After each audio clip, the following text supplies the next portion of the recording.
If you have over $200,000 sitting stagnant in your bank, retirement account, or home equity, then you're literally losing money. On this show, you learn how to get that money working for you consistently and conservatively. Learn to grow your nest egg with your host, Shawn Winslow. Let's dive in. Welcome back to the Multifamily Money Podcast. I'm your host, Shawn Winslow, and this is another Finance Friday episode. For those of you that are new here, every Friday we're coming at you with all things personal finance, because after all, it's not what you make, but what you keep. And every Monday we're coming at you all things real estate investing, specifically multifamily real estate. Bring on guests who are pros in the business. I share my experience and also just solo episodes of what I think will provide value in the current market climate. And today, on today's Personal Finance Friday episode, I want to do something a little different. This episode's in memory of one of the greatest investors, arguably the greatest investor of all time, and that's Mr. Charlie Munger. Charlie, for those of you that aren't familiar, was the right-hand man to Warren Buffett of Berkshire Hathaway. Some argue that, Charlie was the greatest investor. And today I just want to look back and impart some wisdom that he imparted on us through quotes that he shared in the public. Maybe it was via, their shareholder meeting, interviews, what have you. There's just some key takeaways that I want to share with you all. So this is in memory of the great investor, Charlie Munger. All right. So the first one, he talks about success. It's so simple. You spend less than you earn, invest shrewdly, and avoid toxic people and toxic activities, and try to keep learning all your life, et cetera, and do a lot of deferred gratification because you prefer life that way. And if you do all those things, you are almost certain to succeed. And if you don't, you're going to need a lot of luck. There's so many things in that quote that I could highlight. But yeah, it's just simple things. And that's what personal finance is. It really is simple. I think it frightens some people, finance, the term finance, right? It's just people think it's, not for the common person, but it's so simple. You, just like you said, spend less than you earn, invest, stay away from toxic people and toxic traits. That's straightforward. You always want to keep learning. And something that I say at the end of every episode is deferred gratification. So true. It's just live a disciplined life and you're almost certain to succeed. And another one, quote that I want to jump into next, I think plays off this one well. It's on, mastering your emotions. And I think this is a big thing in anything we do in life, from investing, personal finance, just being a better person, right? Leading. It's really mastering your emotions. That's any great leader, any person that is trying to obtain any type of success, whatever that type of success is, financial, spiritual, with friends, family, whatever it happens to be, you need to master your emotions. So he goes, a lot of people with high IQs are terrible investors because they've got terrible temperaments. And that is why we say that having a certain kind of temperament is more important than brains. You need to keep raw, irrational emotion under control. You need patience and discipline and an ability to take losses and adversity without going crazy. You need an ability to not be driven by crazy extreme success. I can agree with this more. And I think this hits on one of our most recent Finance Friday episodes, where I talk about having, an even temperament and just consistently keeping your emotions as, stable as possible, not getting those highs, not getting those lows, and having them, kind of dictate what you do. You don't want your emotions to dictate what you do. You want to dictate your emotions. And I think that's a powerful quote. On mismanagement, invest in a business any fool can run, because someday a fool will. If it won't stand a little mismanagement, it's not much of a business. And, I think of this, in the businesses I run, the real estate I own, the goal is to set up systems, processes. Our recent guest, Logan Rankin, talked much about this, and he attributed, his systems, his processes to how he was able to scale so quickly. which is true, right? There's only so much one person can do, and you can't be there hand holding every single person every day. You need to create systems that anyone you can just plug them into and they can operate. And he had a good point too, that he only gives each person, 1 to 3 KPIs to focus on. And I think that is very smart. You don't want to overload people with things because not everyone can handle, a lot of capacity. So to be able just to plug and play, plug people in, and the systems and processes are there, any fool, as Charlie says, any fool can run the business. Next quote, I try to get rid of people who always confidently answer questions about which they don't have any real knowledge. I feel like a lot of people do this in life, or whether it's, the ego, insecurities. I'm sure you all are thinking of people, that do this, and maybe it's even yourself. I think everyone does to some extent, right? But, you try to answer a question confidently, even when you don't really have any real knowledge of the subject matter or the question at hand. But, you don't want others to think that, the whole fake it till you make it. I think that's important. You don't want to be surrounded by a bunch of those people, and also you want to realize when you don't know the answer, when you don't have the knowledge for the certain task or the certain topic at hand. And you want to be able to realize that and then go search and find the people that do have that knowledge. And that's what's surrounding yourself with those people. So if you want to go invest in apartments, you need to find people that have done it before, and done it well, and done the kind of investing and the kind of markets that you want to go after. It's that ego you got to get over.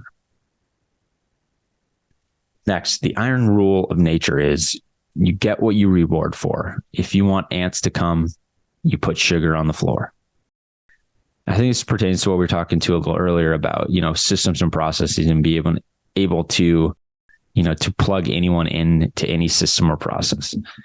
And the reason is because when you're creating systems, processes, and businesses, there needs to be a reward factor to all of that, right? The person, like, you want a person to do a certain thing, there's only so much you can do to get that person to consistently do that, to meet the vision you are laying out, to meet the quality standards you are laying out, without there being some type of reward metric, right? People are incentivized. They need incentives. That's what they do. And every person is incentivized differently. Some things are more to them. When you're talking about employees, sometimes money is more to others. Obviously, everyone wants to get paid a certain amount, but some people are more money motivated than others. Some people like their free time, vacations. Some people like autonomy. Some people like working from home, whatever it happens to be.